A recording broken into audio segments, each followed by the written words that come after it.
Pessoas, boa tarde! Hoje é quarta-feira, 17 horas. E hoje é aquele momento de dar uma segurada. Hoje a gente vai conversar sobre a Lei 13.103, a Lei do Motorista. Se você tem dúvidas, se você quer entender, se você acha que não é bem assim, se talvez o teu entendimento esteja te causando algum tipo de problema, agora é o momento. Você vai tirar todas as suas dúvidas, você vai entender as alterações da lei, tá? Porque houveram algumas alterações e todo empresário, todo transportador, o motorista precisa se ajustar a esta lei. Então eu quero contar para vocês que estou aqui com um convidado especialista na área, Marcos Araújo. Seja muito bem-vindo, obrigada pela tua presença. Obrigado, Maria, pelo convite. Obrigado à Rádio PH também pela oportunidade. E vamos falar hoje sobre seguros, sobre a lei, discutir bastante esse assunto hoje. E quando fala de lei, parece que dá uma... As pessoas ficam meio... tem que fazer, eu tenho que cumprir, mas como que eu vou cumprir? Se eu não cumprir, o que acontece? Tem muito disso. Perfeito. Olha só, antes de nós começarmos, eu quero fazer uma deferência especial aos nossos patrocinadores. Então, Grupo Fetra, facilitando seguros, multiplicando negócios. Buoni Gerenciadora de Risco, tecnologia que aproxima. Você que está nos assistindo, você que quer assistir os outros programas, dá uma segurada, é bem fácil, tá? Os programas ficam no YouTube, você vai colocar lá na lupinha Rádio PH. Quando entrar na página da Rádio PH, você vai na playlist, dá uma segurada. Todos os programas, desde o primeiro programa, que inclusive eu gravei na época com Edson Calheiros, lá em 2022, você consegue ter acesso e assistir todos, tá bom? Não esquece de se inscrever no canal, já curte os vídeos se tiver algum comentário. Se você quiser indicar algum tema ou algum convidado, você pode fazer através do meu Instagram, @mariadoseguro. Beleza? Vamos falar de Lei 13.103 e suas alterações. Antes disso, quero apresentar para vocês o meu convidado, Marcos Araújo. Ele que é gerente de negócios e projetos na corretora Santos e Silveira VTEC. Fala pra mim, VTEC. Você começou a me explicar? A VTEC, na verdade, é uma holding de 5 corretoras. Foi criado agora no final de 2022 para 2023. Então, são 5 corretoras. Uma que eu trabalho, Santos Silveira, Apax, Grand Prime, MT Ram e Paiva Seguros na Logística. Então, são 5 corretoras com expertise, maioria voltado para seguro de transportes. Legal. Então, com o grupo, com a holding, nós esperamos ter melhores condições nas companhias de seguros e também utilizar todo o conhecimento de cada uma das corretoras entre elas também, dentro do grupo. Ah, bacana. Então vocês se juntaram, 5 corretores, para montar a VTEC para que vocês consigam. Legal, muito bacana a iniciativa. Conta pra gente. Eu gosto muito, Marcos, nesse primeiro momento, assim, de conhecer o convidado, de entender a trajetória profissional. Até pra quem também está nos assistindo, a pessoa ela não nasce especialista, né? Ela trampa um monte, ela batalha pra caramba pra chegar no momento de dizer, olha, agora eu sou um especialista. Mas quem às vezes olha de frente, né? Olha, surgiu especialista. Então eu acho sempre interessante essa parte de você contar de onde começou, como que surgiu. Então, com a palavra, Marcos Araújo. Então, como que começou a minha trajetória? Com 15 anos eu comecei a trabalhar, não entendia nada de caminhão, nada, só tinha coleção de caminhões pequenos. Comecei a trabalhar numa multinacional, na época era australiana, trabalhei durante 8 anos lá. Entrei lá como office boy, tive diversas promoções, inclusive eu fiquei 3 anos na área de gerenciamento de riscos, sendo que lá foi uma das primeiras transportadoras do Brasil a ter o gerenciamento de risco 100% orgânico. Hoje é uma questão que você vê muito as empresas terceirizam, porque tem algumas questões que as seguradoras colocam de exigências e poucas empresas hoje têm um GR orgânico. Orgânico que tu diz? Seria composto por funcionários somente da empresa e não por empresas terceirizadas, como algumas gerenciadoras de mercado que colocam aquele posto avançado dentro da empresa para fazer um monitoramento. Entendi. Então, esse monitoramento era feito por funcionários da própria empresa e tinha toda a validação da corretora de seguros na época, da corretora e da seguradora. Perfeito. Então, isso daí... essa área foi montada em 1997, mais ou menos, e eu passei de 99 até 2001 nela, trabalhando diretamente com monitoramento de veículos. E em 2001 tive uma proposta, fui trabalhar numa área de frota, depois eu fui numa parte de coordenação logística. Então, de 2001 até 2015, eu fiquei muito focado na área logística mesmo. E você até comentou de ser especialista, eu sempre busquei muito, não só o título, mas também o conhecimento. Então, eu tenho a minha formação em matemática, licenciatura plena em matemática, eu utilizo muitas questões matemáticas voltadas anteriormente para a questão logística, hoje eu uso muito para a parte de seguros também. E eu tenho uma especialização voltada em logística empresarial, que era o que eu precisava para contemplar todo esse tempo que eu fiquei na área de logística. Tem uma pós-graduação também em gestão de riscos, na FGV. Então, assim, todo o conhecimento que eu tenho, eu busquei através de especializações que foram feitas no decorrer desses 27 anos que eu tenho de trabalho. Uhum. Então, dessa forma, o que eu busco? É desmistificar o mercado de seguros, principalmente de transporte. Porque você deve escutar muito o pessoal falando que o seguro é caro e o seguro não paga. Não, eu não penso assim. O seguro ele é um contrato que você tem direitos e deveres. Para você ter o seu direito, você precisa cumprir o dever. Uhum. A seguradora ela procura pelo em ovo. Não, se você cumprir o que está escrito ali, ela tem que te ressarcir. Não tem de onde ela fugir daquilo. Então, o meu trabalho hoje, gerente de negócios, projetos, é o quê? Trabalhar junto ao cliente para que ele tenha menos riscos possível dentro da sua operação. Então, porque acabei até contando a trajetória e entrando nessa parte, porque foi todo o conhecimento que eu busquei ao longo desse período para poder realizar da melhor maneira o meu trabalho hoje.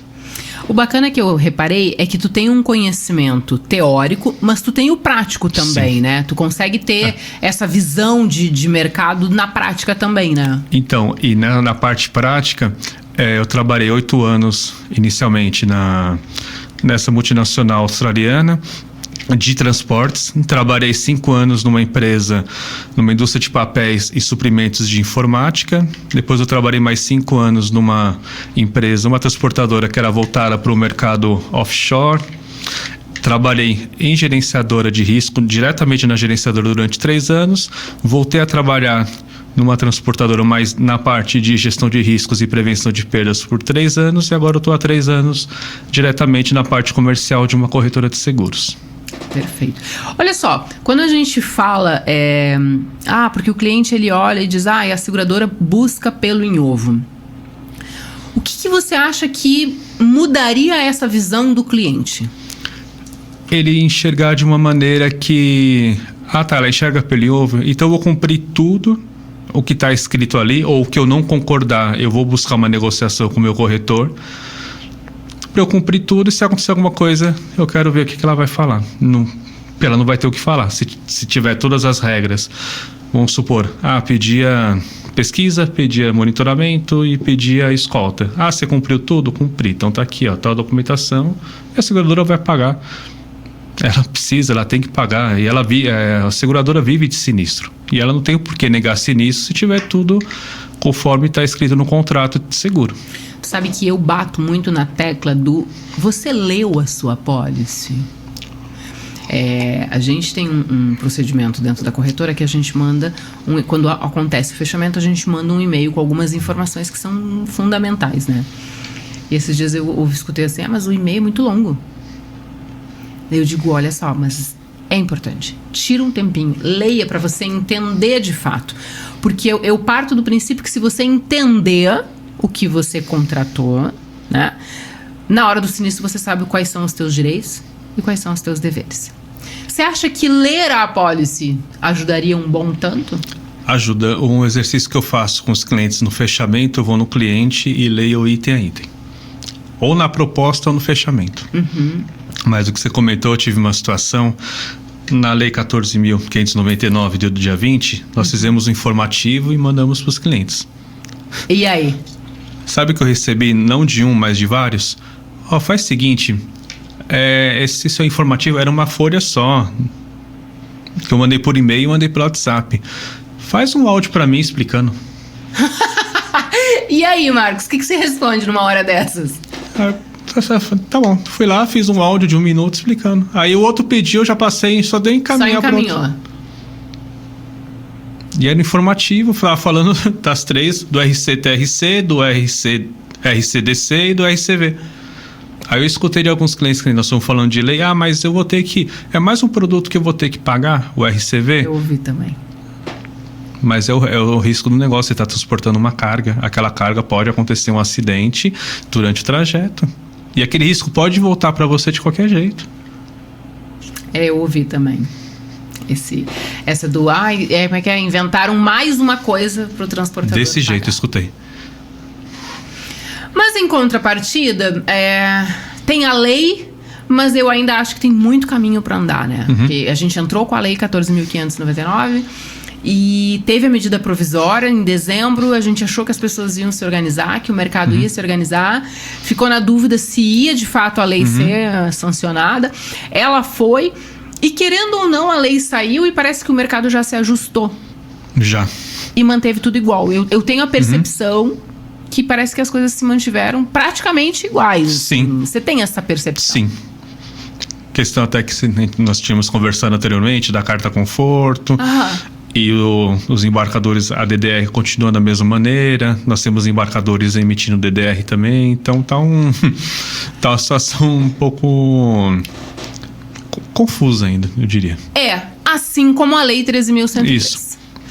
Quando a gente fala da Lei 13.103, tu acha que ela foi criada para dar embasamento para qual parte? Para quem? Para o motorista, para o transportador, para o empresário? Para quem, assim? Ela foi criada, a intenção inicial dela foi muito boa com relação ao motorista. Então, tem tempo de parada definido, intervalo de refeição. Então, todas essas questões dentro da própria lei, ela foi muito bem feita. Essas questões. Só que o problema acontece aonde? O nosso país, dimensões continentais, não tem estrutura para atendimento da lei na íntegra. Então, eu vou pegar um trajeto qualquer. Vou imaginar um motorista sai de Goiânia, ele passa a divisa com Tocantins, tem trechos que não vai conseguir cumprir. Depois de 5 horas, ele cumprir a sua parada de meia hora. E mesmo pernoite também, de 11 horas também, que agora voltou com a DR 5322, ele não vai conseguir cumprir esse tempo de parada também.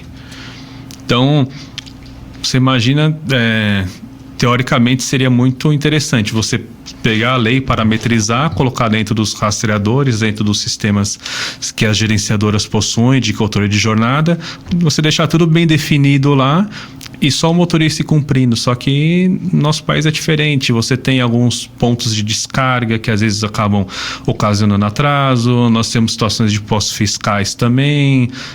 Então, é muito difícil de cumprir a lei por causa disso. Por causa desses pontos aí que é questão estrutural mesmo do país que não consegue atender. Eu fiz uma viagem recentemente, aí peguei a Regis Bittencourt, eu vi até alguns pontos de parada de motorista, só que aí em contrapartida o que acontece? Pode acontecer nesses locais roubo de carga. Então assim, não adianta só criar o ponto, tem que ser um ponto seguro que o motorista consiga cumprir a sua parada, atendendo o que a lei demanda. Em contrapartida não tem a questão do roubo também. Só que nós também temos o quê? Os autônomos, que são os motoristas que dependem exclusivamente daquele frete para se sustentar e também manter o caminhão em movimento, que o caminhão é o item que paga as contas dele, família, tudo. E se ele produzir menos, para ele é pior. Então ele já começa o mês com aquela prestação alta, o combustível já não está tão baixo. E como que ele faz para fazer isso? Ele ganha em cima de frete, a produtividade dele diminui. Somente com essa mudança recente que teve, que colocou como volta das 11 horas de intrajornada dele. E quando a gente fala em não cumprir a lei, quem que de fato sai prejudicado na prática? Na prática e no não cumprimento da lei, também nós podemos ter aumento de acidentes nas rodovias. Porque quanto mais o motorista ele precisa produzir, porque ele tem que pagar as prestações e também a própria logística precisa disso. Quanto mais rápido você entregar o produto, mais competitividade o cliente ganha também. Ainda mais hoje em dia, se a gente for pensar, não pensar tanto no B2C, mas pensar no B2B, a linha de produção depende muito. Eu trabalhei numa indústria de papel. O que acontecia muito? Os papéis já eram comprados já para a venda certa. Então, o papel chegava, o motorista entregava, já entrava na linha de produção, produzia o que tinha que produzir. Então, se tivesse atraso no caminhão, a entrega do produto. Atrasava tudo, todo o projeto. Então, o próprio conceito do just in time, ele acontece muito. E se você não colocar algum entrave que seja para aumentar esse tempo de viagem, de time, você pode complicar toda a cadeia logística. E no final da história a gente sabe que quem vai pagar mais é o consumidor final. Esse daí que vai ser o principal prejudicado de qualquer alteração que tenha de lei. Porque quando a gente fala que o dono da carga, aquele que quer receber a carga, ele já quer... ele acelera a entrega porque ele tem uma necessidade, querendo ou não, ele muitas vezes, ele não tem essa preocupação com a lei, né? Não.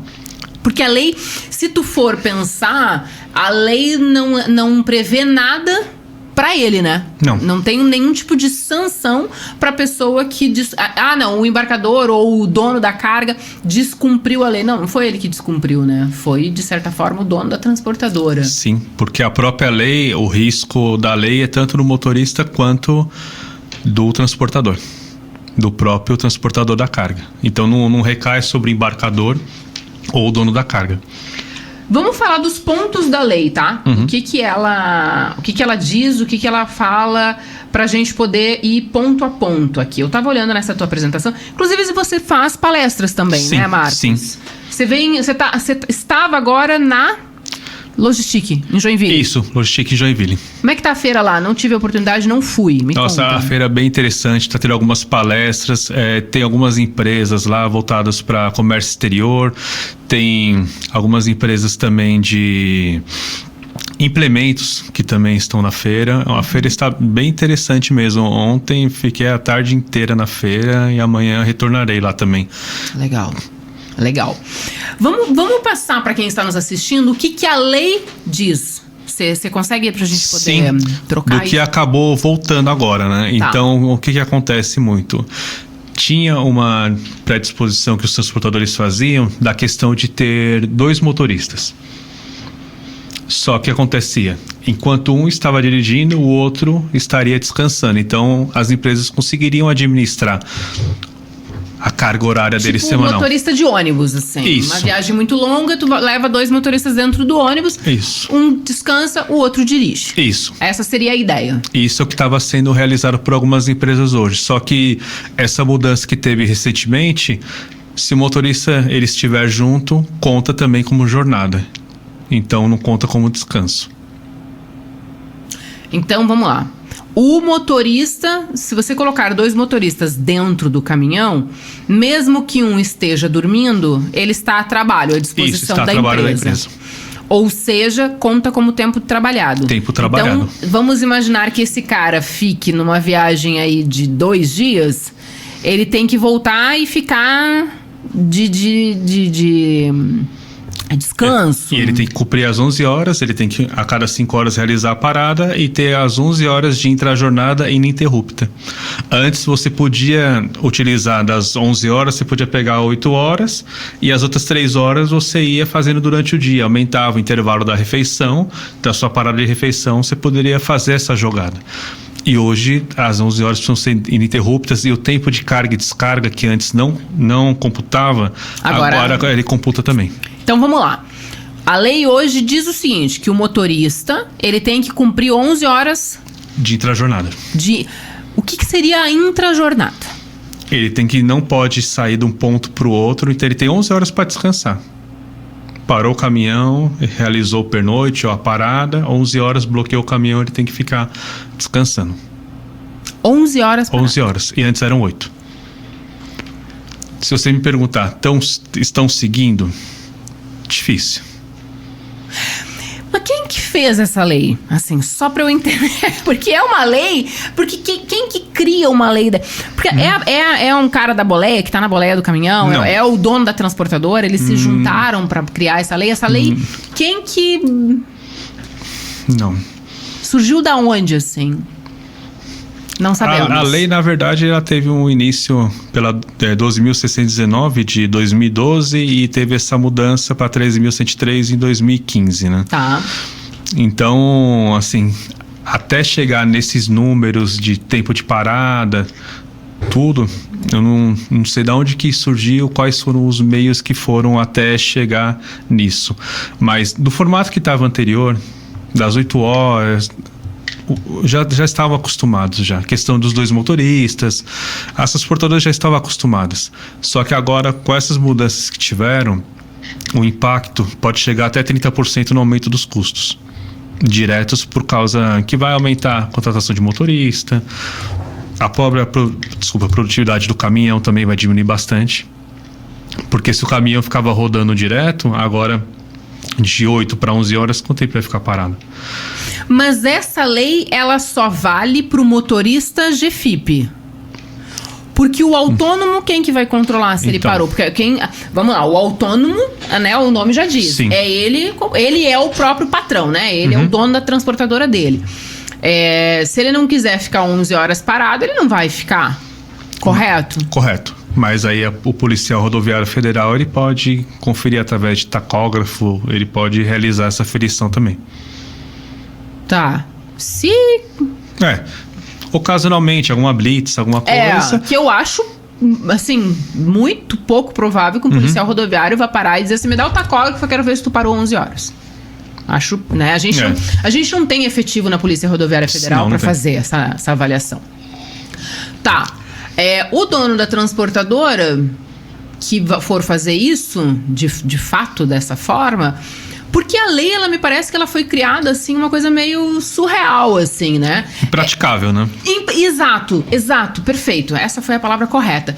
É como se fosse uma coisa assim, não, eu vou criar isso daqui pra não funcionar. Entende? Como tu falou e falou muito bem, não tem pontos de parada com segurança pra você poder parar. Esses pontos de parada, eles nem sempre cruzam com o PGR exigido pela seguradora. Eu ia entrar nesse outro mérito também. Porque assim, vamos lá. Quando tu cria um negócio, tu teria que... Eu, no meu entendimento, né? Na minha humilde opinião, né, Marcos? Mas assim, tu não enxergou o todo, né? Da situação. Porque pra você dizer isso, se a gente estivesse num país menor... Eu ainda até entendo que seria mais viável. Agora, a gente tá falando do Brasil, né, cara? Que é um país enorme. As estradas não são boas. A gente sabe, principalmente na parte do Nordeste, que as estradas são muito ruins.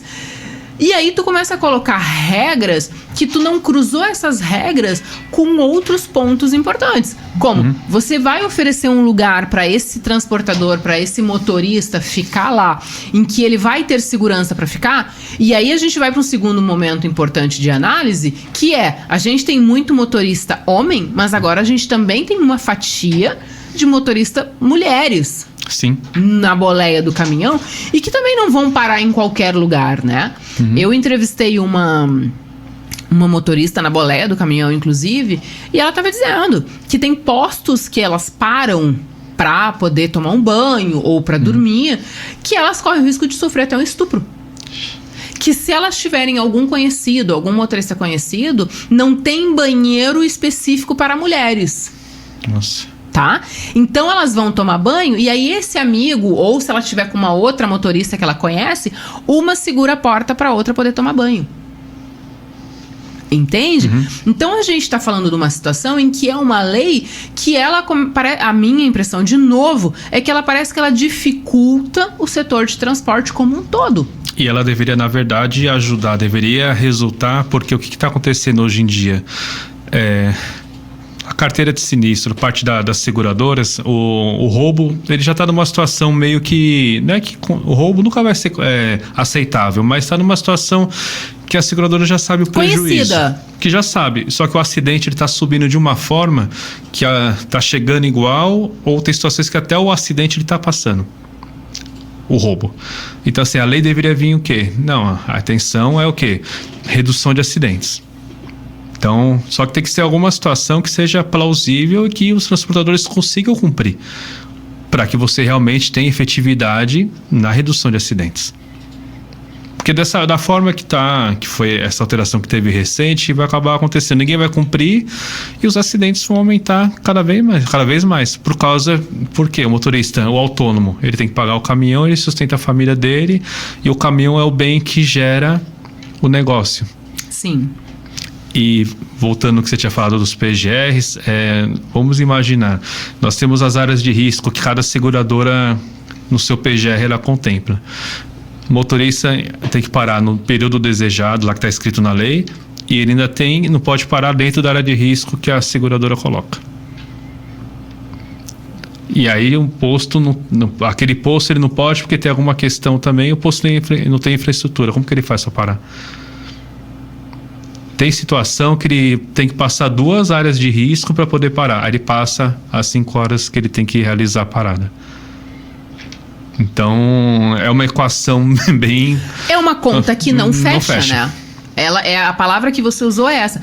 Impraticável. Como que você estrutura toda a vida? Como que você estrutura o teu motorista? Como que você estrutura a entrega? Como que você casa tudo isso, né? Porque tipo assim, eu vou te jogar aqui e tu te vira pra fazer cumprir, tá? Existem sanções previstas na lei pelo descumprimento? Não que eu tenha conhecimento.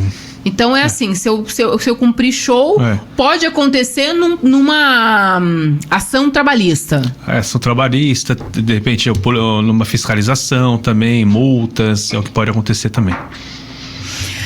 A gente vai sair para um breve intervalo. Quando a gente voltar, eu quero que a gente fale um pouquinho sobre fiscalização, que é um ponto importante no Brasil também, né? A gente tem bastante lei, mas eu quero entender um pouquinho sobre fiscalização. Não sai daí que a gente já volta. Buoni Gerenciadora de Risco. Tecnologia que transforma. Patrocinadora oficial do podcast Dá Uma Segurada. Fale com um especialista através do site www.buoni.com.br.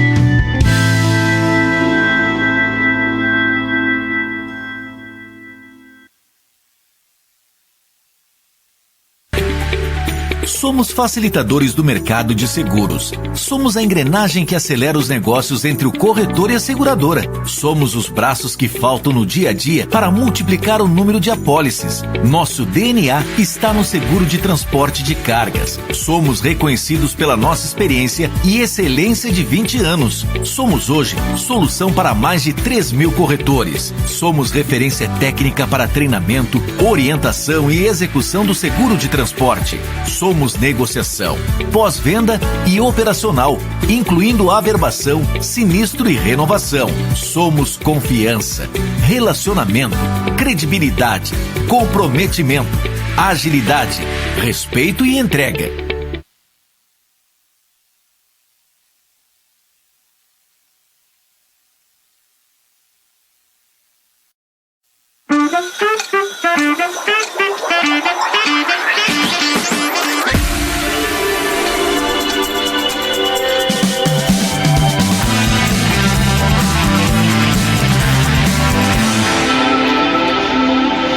Voltamos! Eu sou Maria Fernanda Coronel, apresentadora do podcast Dá Uma Segurada. Se você perdeu o primeiro quadro, nós estamos falando sobre as alterações da Lei 13.103. Aqui comigo, Marcos Araújo. Ele que é gerente de negócios e projetos na corretora Santos e Silveira e faz parte da VTEC. Marcos, mais uma vez, obrigada por você ter vindo. Agradeço e aceitado pela oportunidade. o convite. Obrigadão. Vamos falar dos nossos patrocinadores, Grupo Fetra, facilitando seguros, multiplicando negócios. Buoni, gerenciadora de risco, tecnologia que aproxima. A gente começou o quadro falando sobre a Lei 13.103, sobre as alterações, o que agora mudou. Vamos fazer um resumão do primeiro agora. A lei mudou e diz que... Agora, às 11 horas, elas voltam a ser obrigatórias às 11 horas da intrajornada do motorista. Às 11 horas de descanso. De descanso. Ele tem que ficar com o caminhão parado 11 horas. Isso. O tempo de espera também, ele volta a contar. E a questão dos dois motoristas que antes, enquanto um estava dirigindo, estava descansando, agora voltou a contar como disponibilidade do motorista. Tanto o tempo de carga e descarga, que antes não era considerado, agora voltou a contar. E também o fato, quando tem dois motoristas, ele também conta a jornada do segundo motorista. Eu vi uma situação esses dias, tu deve ter visto também, que o motorista estava com uma carga Ambev, eu acho. Era uma carga de bebida e aí ele tinha passado não sei quantas horas lá. Eu acho que ele tinha dado 22 horas ali esperando para fazer a descarga. E aí ele começa a dar ré e as garrafeiras vão caindo tudo no chão, no pátio onde ele... Chegou a ver isso? Não cheguei a ver. E aí assim, nos comentários, né, o pessoal, cara, olha quanto tempo ele ficou parado, quanto tempo ele ficou esperando, é um desrespeito com o motorista. Esse tempo que ele ficou parado conta na jornada. Na jornada dele. Então, se este motorista... Eu não me lembro, assim, mas eu acho que era mais de 20 horas parado, esperando. Esse tempo que ele tá lá com o caminhão parado lá, esperando para essa carga, é o tempo que conta na jornada dele. Na jornada dele, porque até antes da criação da própria Lei 12.619, o que aconteceu? O que acontecia, na verdade? Só tinha um ponto da Lei 11.442 que era a favor do motorista, que era o que contava R$1 por tonelada a partir da 4ª hora parada. Tá. Então, antes dessas leis que foram criadas a partir de 2012 para cá, antes o motorista só tinha essa questão. Tanto que nas leis que foram criadas, 13.103, tem a questão do piso mínimo de frete, foi feita a questão do frete de cada região também que foi feito. E então você imagina, antigamente o único item que visava um motorista era o fato de R$1 por tonelada a partir da 4ª hora que o motorista estava parado. Então assim, a lei ela trouxe muitas outras coisas também, mas o que a gente precisa ficar de olho é essa questão de cumprimento do que está escrito hoje e de como isso daí pode afetar o mercado logístico e acabar impactando no consumidor final, que é quem vai acabar pagando toda a conta também. Pra variar, né? É. Olha só, a gente comentou sobre fiscalização. Qual é, de fato, a fiscalização que é feita em cima do cumprimento da lei do motorista? Hoje em dia ela é feita muito em cima de disco de tacógrafo, né, que é um dos meios que os policiais rodoviários federais conseguem realizar a fiscalização. Hoje em dia, a gente pode até citar, principalmente os veículos que possuem rastreamento, nós conseguimos o quê? Ajudar as empresas nessa fiscalização também. Porque as empresas podem ser penalizadas, só que em contrapartida a empresa pode mostrar também que ela tem um planejamento para isso. Então a empresa pode ter um departamento, através de uma torre de controle, um gerenciamento logístico, que ela consegue, se tiver alguma fiscalização, ela mesma consegue internamente fazer a gestão disso.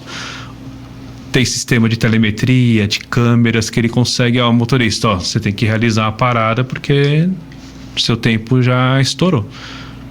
Então você vai ter que parar daqui a 100 km. Tá passando em Florianópolis, tem que parar lá em Itajaí. Então, isso as grandes transportadoras, né? As gerenciadoras conseguem parametrizar isso também, dentro dos seus próprios programas também, ela consegue fazer essa parametrização. Mas uma fiscalização efetiva, por exemplo, a NTT, tu já ouviu algum relato de alguma blitz da Polícia Rodoviária Federal para aferir isso? Eu já vi poucas vezes. Agora, depois que teve essa alteração? Essa alteração foi recente? Quando foi aconteceu? Recente, foi agora em junho. Aconteceu tudo em junho, né? A 19 de junho foi a 14.599. E essa aí foi no final do mês. Finalzinho do mês. Tá. Mas agora também ainda não tem relato não. de... Mas desde 2015 eu vi muita questão que tinha de fiscalização. Porque tinha fiscalização também da questão do vale pedágio, que era outro ponto também que o transportador ele é obrigado, hoje ele coloca dentro daquele próprio cartão. Então antigamente era pago o frete cheio, contratei você para fazer a viagem de São Paulo para o Rio, R$1.000 e o pedágio já estava incluso. Depois teve algumas mudanças que ele tinha que destacar esse pedágio, até embarcadores mesmo já tinha que ter o vale pedágio. Isso eu tô contando umas histórias de um tempo atrás. Tá. E hoje é tudo através do próprio cartão, porque teve toda a questão de emissão de CIOT, porque as empresas precisam gerar os CIOTs para realmente comprovar o que estão pagando para o motorista. Questão que até geraria um outro podcast. Que seria a questão da carta frete, dessas Sim. coisas. Então, essa evolução que acabou tendo, e a fiscalização hoje ela também vai em cima disso também, não só da questão dos pontos de parada, se ele está cumprindo a lei ou não, mas ela também pode, a fiscalização, até ver se o transportador gerou o CIOT para ele. E o próprio CIOT também, falando um pouco mais, que a gente acaba usando sigla, e que é usual para a gente, e o mercado às vezes acaba também te explicando um pouco, né? Antigamente tinha a carta frete, que era um documento que você emitia para pagamento daquele frete. Então, o CIOT ele já é um meio eletrônico, então você já consegue registrar o valor que foi transferido. E também até o motorista pode utilizar isso a favor para comprovar a renda que ele tem, de financiamento de caminhões, entre outros. Entendi, perfeito.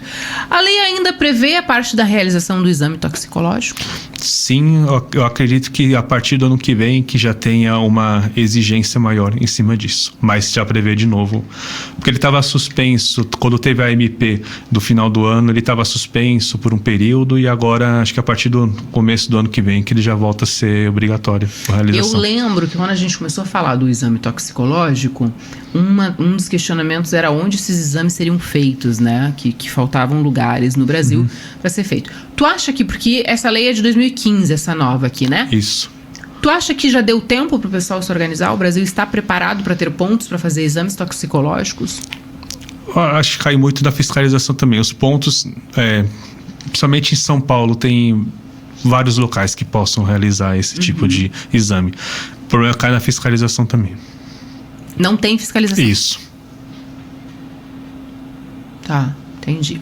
A gente falou também que o acidente, em alguns momentos, ele vem se sobrepondo à quantidade de roubo, né? Que o roubo, na verdade, as seguradoras elas já conseguiram mapear, né, os principais lugares. A gente viu que teve um aumento no Sudeste agora. A gente já sabe quais são as mercadorias: eletroeletrônico, alimentício, o agro, sempre eles estão entre os primeiros ali. Painel solar. A gente sabe que eles entram em primeiro ali. A minha pergunta é, quando a gente fala disso, quais são os pontos que tu acha que de fato influenciam no acidente? O que isso aqui de fato vai causar um acidente? Os pontos, própria jornada, se o motorista estiver cansado, manutenção de caminhão também influencia bastante na questão de acidentes. Até recentemente teve esse caso do acidente do ônibus com os torcedores do Corinthians em Minas Gerais, que foi uma falta de freio, o veículo não estava vinculado à NTT também, tinha questão de falta de manutenção.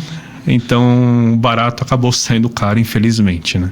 Então a parte de manutenção atrelado ao descanso do motorista são os principais pontos que acabam levando a um acidente. Então a máquina está lá, o caminhão é uma máquina, se você não der a manutenção correta nele, o risco de um acidente é bem maior. Eu estava olhando o material que você apresentou na palestra. Tem alguns pontos que você cita aqui, né? Atos inseguros. Então você fala um pouquinho sobre falta de atenção, autoconfiança. E aí você fala um pouquinho sobre fatores circunstanciais, problemas familiares, abalos emocionais, alcoolismo, né? Alguma doença, desconhecimento dos riscos da função. O que você entende aqui que você conseguiria dividir conosco sobre esses pontos? Um exemplo, problemas familiares. De repente ele está com conta, está com filho, esposa com um problema. Então ele pode ter alguma desatenção também na rodovia, questão própria de alcoolismo, uso de drogas, de repente ele precisa cumprir uma viagem, tem que fazer aquele trajeto em X horas, então às vezes a pressa é inimiga da perfeição, né? Então às vezes ele quer fazer um trajeto num tempo menor, aquele tempo menor que acaba acontecendo o acidente com ele. E que nem eu próprio coloquei na apresentação, esses atos inseguros eles sempre levam ao acidente. São os principais fatores que culminam nesses casos. Eu entrevistei o Eduardo da Raster e a gente estava falando sobre acidentes e casos que as gerenciadoras agora estão trabalhando para tentar minimizar. E ele comentou uma situação nesse podcast que nós gravamos, de um motorista que ele precisava chegar num lugar para entregar. E eu não me recordo se o filho ia fazer aniversário, se o filho ia nascer, acho que estava para nascer. E ele acelerou porque ele tinha que entregar a mercadoria rápido e faleceu nos últimos 100 km, se eu não me engano. E aí a gerenciadora foi fazer um estudo depois do que aconteceu e para entender. Na verdade, se ele tivesse seguido o PGR, seguido todas as informações, as orientações da gerenciadora, ele teria chegado antes. E aí ele acabou falecendo. Nossa. Né? Então, assim, eu penso que a gente tem vários estudos, né?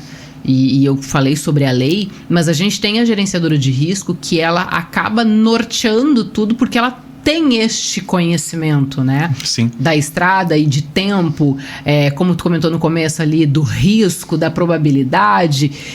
E às vezes eu tenho a impressão de que tanto o motorista como o transportador, para cumprir um prazo, que às vezes é um prazo louco, né? Alguma coisa assim que não tem como tu cumprir esse prazo, eles... eu sei que vai dar e eu vou me arriscar.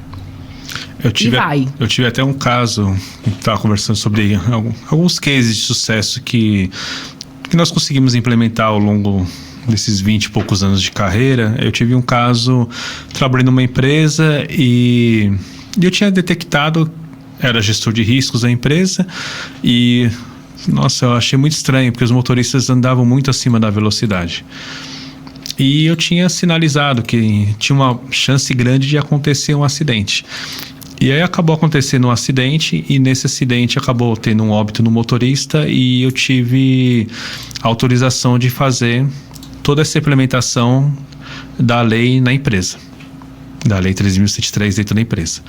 Então, o que eu fiz? Fiz treinamento com todos os motoristas, tanto frota própria quanto frota agregada, explicando na época as 8 horas de intrajornada, toda a questão de tempo de parada de refeição, certinho, e também fiz a parametrização dentro dos sistemas de rastreamento. Então você consegue parametrizar junto à gerenciadora toda a parte da torre de controle, do controle de jornada. Então, na hora que já estava dando tempo deles pararem, já ia informando, porque a lei ela diz que o risco é assumido tanto pelo transportador quanto pelo motorista.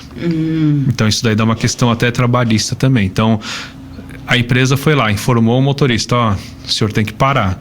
Ele não realiza a parada, ele também está assumindo o risco. Então, numa ação trabalhista, se o transportador informa, orienta e diz que tem que parar, mas o motorista não para, então a ação trabalhista se torna nula nesse sentido. Sim, porque o motorista ele também... Ele tem autonomia também sobre o caminhão. Se ele chegar, estou cansado, vou parar, ele manda uma macro informando a realização de parada e realiza a parada. Entendi. Então, hoje em dia, nós temos alguns softwares de telemetria, de câmeras que são colocadas que conseguem detectar o sensor de fadiga, você consegue ver motorista bocejando, motorista mexendo no aparelho de celular, risco de acidente. Então, a gestão, que nem você comentou nas empresas maiores, ela tem ferramenta de como para fazer toda essa gestão e poder atuar antes do acidente. Deixa eu te perguntar, o transportador, ele consegue fazer uma gestão daquele caminhão frota própria, daquele motorista GFIP. Essa lei vale para o motorista subcontratado, para o terceiro, para o autônomo? Sim. Então, a transportadora que contrata que tem um subcontratado, que ela coloca um terceiro para carregar aquela carga, como que ela vai controlar isso?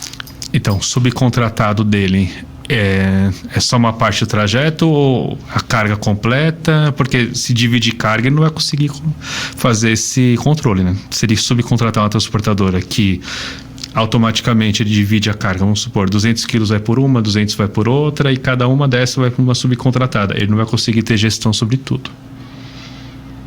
Ele então só não vai conseguir cumprir nesse caso, quando ele divide a carga, não. Ele só consegue, no caso, se for carga completa, só dele. Ou ele vai ter que... Porque vai ser muito difícil da transportadora conseguir compartilhar o sinal do veículo. A gente tem algumas empresas que fazem só a transferência de carga para algumas situações. Mas nesse caso, porque eu olhei a lei e eu fico tentando achar uma forma de fazer com que ela fique prática, né? E que numa eventual ação trabalhista, porque assim, quando a gente faz eu faço análise, se você está dizendo que o teu funcionário ele tem que parar para descansar, significa que, se você não cumprir a lei e esse funcionário não descansar, ele pode sair da tua empresa e te processar. Eu tô sendo prática na análise da lei, né? Se acontecer alguma coisa com um motorista terceiro e a família entrar com um processo contra a transportadora, ela pode alegar, por exemplo, que ele não parou essas 11 horas. Que ele não descansou essas 11 horas. Como é que faz? E aí? Porque a gente sabe que a justiça brasileira, ela muda a interpretação conforme a vontade. Acordou, hoje a lei não vale. Ou hoje a lei é outra, hoje a análise muda. Como é que funciona? E também porque nós temos muitas situações em que os juízes mesmo, como eles lidam com várias outras situações, o transporte é uma coisa muito diferente para eles. Exato. Então, mas como que eu vou poder justificar que o motorista parou 11 horas? Tá aqui, o relatório de rastreamento tá aqui, foi solicitado para que ele realizasse a parada, ele não realizou a parada, ele seguiu viagem. Então, todas as ações que a empresa tinha que tomar, a empresa fez treinamento, fez tudo o que tinha que fazer e ele que não seguiu. E até como que vai cair esse entendimento do juiz? Qual lado que ele vai decidir? Pelo motorista ou pela transportadora que tem 700 caminhões? Que faz uma gestão da frota dela, seja a própria agregada. Cara, eu não consigo te responder também isso, né? Qual que vai ser a análise do juiz? Porque se você tiver todas as documentações que realmente a empresa fez treinamento, a gerenciadora informou, fez toda a questão para o motorista realizar a parada e mesmo assim ele não seguiu. Eu já tive situações, eu já fiz algumas consultorias também que era feita uma pontuação sobre isso. Então, quem não cumprisse as paradas, quem não cumprisse intrajornadas, era feito um acompanhamento semanal e os motoristas eram advertidos até serem excluídos da empresa. No caso de agregado. No caso de agregado. De agregado. O de frota tinha as outras sanções, de advertência até o desligamento. Porque o teu motorista, o teu funcionário, é um pouco mais fácil também, né, Marcos? De você fazer uma gestão, de você organizar. Mas quando a gente fala de um terceiro, o agregado também ele entra um pouco na batida, porque ele já está mais ali dentro da tua empresa. Às vezes ele tem o interesse de ser contratado, de ser efetivado também. Então, assim, o agregado é um cara que a empresa tem um conhecimento, tem um approach maior, né? Sim. O cara tá mais perto. Mas o terceiro, né? Às vezes nem a consulta e o cadastro consegue, de fato. Então eu percebo assim, é como se fosse ser difícil pro transportador, pro empresário, sabe? Assim, é como se cada vez mais afunilasse para ele, para que ele tivesse que achar uma forma mágica para cumprir essas exigências, porque fica... Hoje em dia tem alguns aplicativos que algumas gerenciadoras têm que dá para fazer esse controle da viagem, mesmo que ele não tenha monitoramento. Mesmo que ele só fosse carregar abaixo do sublimite só com a consulta cadastro. Então ele poderia, através de um aplicativo... Então existe um meio. Porque com o aplicativo ele funciona como se fosse um rastreador. Ele informa o início de viagem, informa a parada. Só que essa troca de informações é tudo feito através do próprio celular. Então as informações de latitude e longitude vêm tudo através do celular. Entendi. Então a gente tem uma forma de poder resolver e apresentar esse relatório numa eventual ação. Perfeito. Olha só, eu queria que você, para os transportadores, para os empresários que estão nos assistindo, que você desse algumas dicas. Dicas que ele pudesse colocar em prática, né, nesse momento aí de adaptação da lei. O que você sugere, ou algum treinamento que ele possa criar, que ele possa montar junto com os seus motoristas e repassar? O que você sugere? Dentre algumas coisas eu posso sugerir o próprio treinamento dos motoristas sobre a lei, a funcionalidade dela, os pontos principais. Também algumas empresas têm questão de torre de controle, que nessas torres de controle juntam várias informações. Então, a torre de controle você vai ter, algumas gerenciadoras disponibilizam controle de jornada, então você consegue fazer a parametrização do controle de jornada dentro do próprio sistema. Então, até questão de advertências, fazer essa própria gestão do motorista você consegue através da torre de controle. Então você consegue ver quais são os motoristas que estão não cumprindo a lei ou que estão tendo mais situações que podem dar problema. Então você consegue fazer essa classificação, cria um relatório de não conformidades, e através dessas não conformidades você consegue pontuar quais são os motoristas que estão mais propensos a dar problemas, que têm excesso de velocidade. Os mais rebeldes. Isso. Os que não excesso de velocidade. E assim, a telemetria hoje, a maioria dos caminhões modernos já possui isso. E os próprios sistemas você já consegue extrair essas informações. Eu já tive alguns cases de sucesso que até dessa própria empresa que eu dei o treinamento da Lei 13.103, que a redução de combustível foi tremenda. Então assim, eu ataquei uma coisa que era a redução de acidentes através da implementação da lei, só que em contrapartida a redução de combustível já veio na sequência já. Isso é muito bacana, né? Porque às vezes tu tem um foco principal, mas tu tem pontos positivos. Sim. Quando você... Porque na verdade é uma qualificação beirando uma educação, né? Uma Sim. reeducação do motorista também, né? Porque essa parte de velocidade, e não só de combustível, né? Pneu também. Freio. Exato. E até, se a gente for pensar, até a questão da própria carga em si, porque quanto mais ele corre, de repente aquela carga pode chegar a ter um tombamento, a carga pode correr. Aquela carga, diversos vídeos passaram no interior da Bahia que aconteceu, umas peças gigantes, umas cargas acabaram caindo em cima de outros veículos. Então, tem uma série de coisas que velocidade ela acaba implicando também. E aí a gente estava falando sobre essas dicas, né? Coisas que ele pode colocar em prática. Então a tua primeira sugestão é ele montar. Ele assim, ó, é factível ele montar esse treinamento? Quais os pontos que você sugere para ele montar esse treinamento com a equipe dele? Ele pode montar ou ele pode trazer alguém para fazer esse treinamento para ele. Uhum. Tem algumas situações que empresas disponibilizam até vídeos curtos que o motorista pode assistir. Então, ele está aguardando para carregar, ele pode assistir aquele vídeo de 3, 5 minutos também, ele pode fazer isso. Então, ou pode fazer um treinamento na empresa dele, chama algum instrutor de treinamento para fazer toda essa visão para os motoristas, porque ele vai perceber, se ele começar a cumprir essa redução de combustível, pneu, freio, tudo ele vai ter lá na frente. Ele vai ter uma parte positiva disso sim, também, né? Sim. Mas que eu vou perder no meu lead time, que eu não vou conseguir cumprir, mas alguma coisa de redução ele vai ter. E combustível, nossa, já tive muito case de sucesso já. Legal. Você comentou que você já prestou algumas consultorias. Você ainda presta essas consultorias, Marcos? Não, atualmente não. Atualmente eu tenho um trabalho mais focado na própria corretora também, mas alguém precisar, eu também posso auxiliar nisto. Perfeito. Tem algum contato que a pessoa possa... Pode ser através do meu canal do LinkedIn mesmo. Tá. que lá tem meus contatos lá também. Sempre fico online lá também. Online. É Marcos Araújo no LinkedIn. Beleza. Eu queria, pra gente encerrar o programa, que você me contasse qual que é a tua percepção da lei. Você acha que vai rodar? Você acha que vai funcionar? Se você acha que ainda não, o que falta para ela rodar bem? Eu acho que ela não... No momento, ela não vai conseguir ser fiscalizada.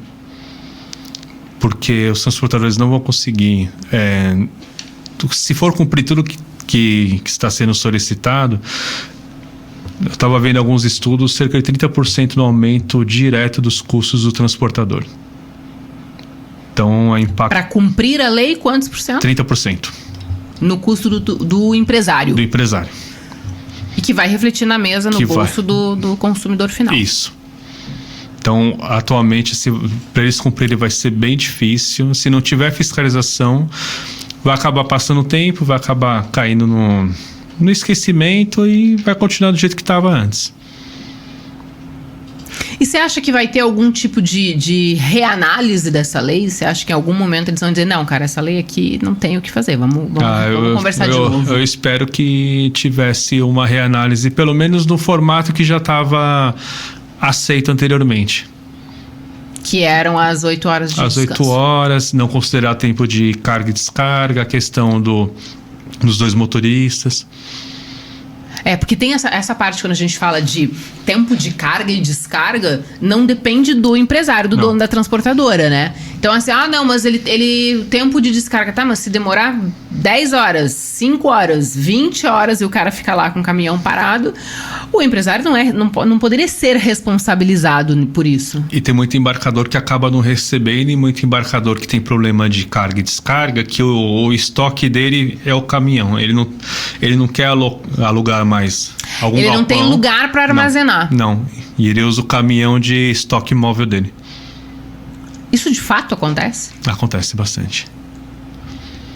E o motorista fica no meio desse jogo todo. Enquanto isso, se a gente for pegar outras situações, até próprio seguro de carga, se tiver um roubo nesse intervalo. Aí cai naquele negócio. O motorista passou macro de fim de viagem, mas ele realmente tinha finalizado a viagem? Não, a carga estava no caminhão, então ele não finalizou a viagem. Porque tem a regra do seguro que diz que se ele estiver dentro do depósito ainda com o conhecimento de frete e não tiver finalizado a viagem, a seguradora vai pagar o roubo. Sim, mas ele só não pode ter finalizado a macro de fim de viagem, porque, por exemplo, vamos supor que de repente teve um roubo e levaram a carga para outro lugar. Então ele não estava mais sendo monitorado se ele finalizou a viagem com uma macro de fim de viagem. Mas se ele tá ali parado, esperando, né, pra descarregar a carga, eu parto do princípio que ele não vai enviar essa macro, né, de fim de viagem. Se não tivesse esse tipo de orientação, pode ser que ele envie e a gerenciadora finalize a viagem dele. Pode ter essa situação também. De repente, teve alguma invasão naquele local, leva a carga embora e o veículo não está sendo mais monitorado por ninguém. E aí, um abraço pro gaiteiro. É isso. Marcos Araújo, estamos chegando ao final do nosso podcast. Queria que você deixasse uma mensagem de encerramento para os empresários, para os transportadores, para os motoristas que estão nos assistindo. Obrigado mais uma vez pela participação. E a mensagem que eu deixo para vocês, assim, o risco ele existe, mas a nossa função do dia a dia é fazer a gestão desse risco e treinar vocês, orientar vocês para que esse risco seja mitigado. Então, a mensagem é assim, não faça nada no escuro, sempre procure a orientação ou do especialista ou do gestor para você não fazer nada que saia fora do que for planejado. Perfeito. Meus queridos, é isso. Espero que vocês tenham gostado. Ficou com alguma dúvida? Tem alguma pergunta? Alguma sugestão? Algum tema para indicar? Você pode entrar lá no meu Instagram, @mariadoseguro. Espero muito que você tenha gostado. Fique bem, fique com Deus. Até a próxima. Para.